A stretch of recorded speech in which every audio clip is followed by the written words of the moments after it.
Co-op video games are another one of the latest forms of gaming that has seen an increase in popularity in recent years with the indie boom. As technology grew, couch gaming lost popularity in exchange for online gaming. But like with many things in the indie scene, there are those who don't want the days of local co-op gaming to die. And the game we're looking at today brings you straight back to those childhood days of sitting on a couch and working together to complete a game. 39 Days to Mars is a co-op puzzle game developed and published by It's Anecdotal and released on Steam April 25th, 2018. It is a great co-op experience with wonderful visual art style and brilliant puzzle design that suits everyone of all skill levels while giving plenty of humorous moments throughout. You take on the role of two 19th century British explorers, Albert and Clarence, who plan on building a spaceship and making their way to Mars. You need to get these two explorers onto their makeshift spacecraft, the HMS Fearful, and get them to Mars safely across a total of 39 days, while averting all kinds of disasters and dangers in the process. That is pretty much the plot in its entirety when it comes to 39 Days to Mars. So yes, it isn't very plot intensive. But while that may be the case, there are more than enough moments of comedy throughout the game that more than make up for what is otherwise missing in the way of a plot. The two characters are both very unique in personality and bounce very well off each other. Albert is a top hat wearing eccentric character of dreams, while Clarence is a much more realistic and down to earth character. Though they both always must have a cup of tea to concentrate when solving an issue at hand. They have that in common just in case the Britishness of their characters wasn't already obvious enough. Overall, the plot does what it is intended to, and that is to create a setting and reason for the characters to be there. The character design is very well done and the comedy of the game is very clever while keeping a childlike charm to it that people of all ages can enjoy. 39 Days to Mars can be played in either co-op or solo. When playing in co-op, you naturally play alongside another player, one controlling Albert, the other Clarence, which can be done with either controllers or the keyboard and mouse, or a mix of both. When playing solo, the player needs to control both Albert and his cat Percival, while solving puzzles to make up for a missing second person needed to complete them. This is best done by controlling Albert with the mouse and his cat using the keyboard.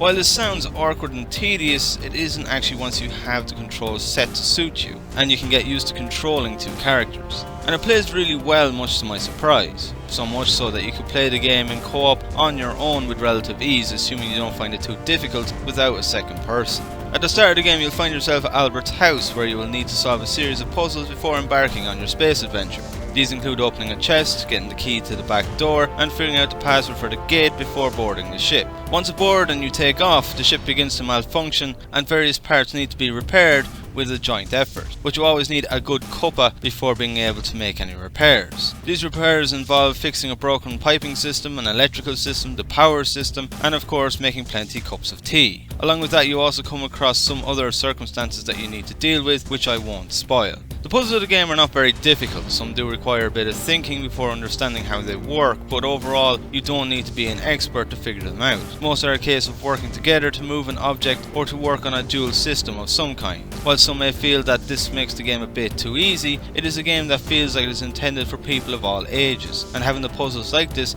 makes it suitable for all. Some of the puzzles are a bit tedious to complete, and in some cases the physics of the game do go a bit wonky, but when playing alongside someone it often leads to more funny moments rather than frustration. My big criticism of the game more than anything, however, is the amount of gameplay you get. One regular playthrough generally won't take any more than around 45 minutes to complete, and while the layout of the spaceship is different each time you play, as are the answers to the puzzles, nothing really changes. And once you know what you're doing with the puzzles, they are easy to solve. There aren't any new puzzles to solve, nor new things to experience, resulting in there being no replayability for the game aside from achievement hunting. But aside from that, the rushing around trying to fix a spaceship that is falling apart while the screen disorientates and things start to go up in smoke is a lot of fun, and ever more so when you have someone doing it with you. The general concept of the game is rather brilliant, and the design of the puzzle is very clever while not restricting any particular market audience in any way. If you love playing co-op games and want to try out something that is rather unique and very different from the standard affair, then 39 Days to Mars may be what you're looking for, assuming you're not looking for hours of fun.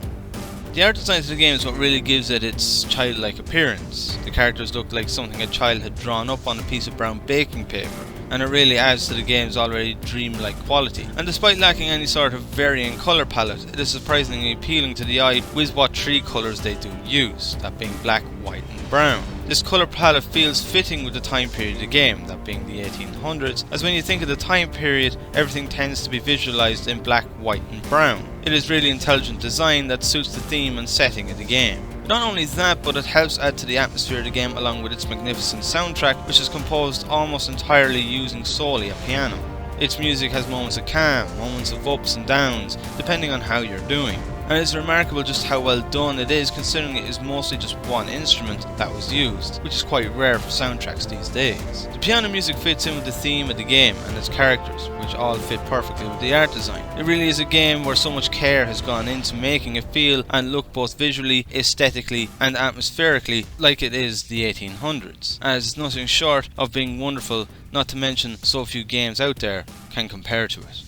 39 Days to Mars is a unique game that has a ton of creativity, charm, personality and good honest light-hearted humour that you very rarely see in this industry. The concept is sheer brilliance, the visuals are very well done, the gameplay is fun even if it is a bit finicky at times, and it does have a few minor bugs and glitches here and there, but nothing that is game breaking or that interferes with you enjoying the game. Even as someone that doesn't play a lot of co-op games or specialises in multiplayer focused games, I thoroughly enjoyed my time with 39 Days to Mars. Few games have had so much love and passion put into them to the extent that this has, and every single part of this game shows just how much has been put into it. Everything has just so carefully been crafted and designed, and it plays so well. It may not be the longest experience ever, and I would have liked it to have a little bit more than it does. What it does give is nothing short of remarkable, and with that I give 39 Days to Mars an 8 out of 10. So if you're looking for a short yet unique co-op experience, or just interested in following the adventures of a 19th century explorer, either way, 39 Days to Mars is definitely a game you should check out. It is a jolly good show.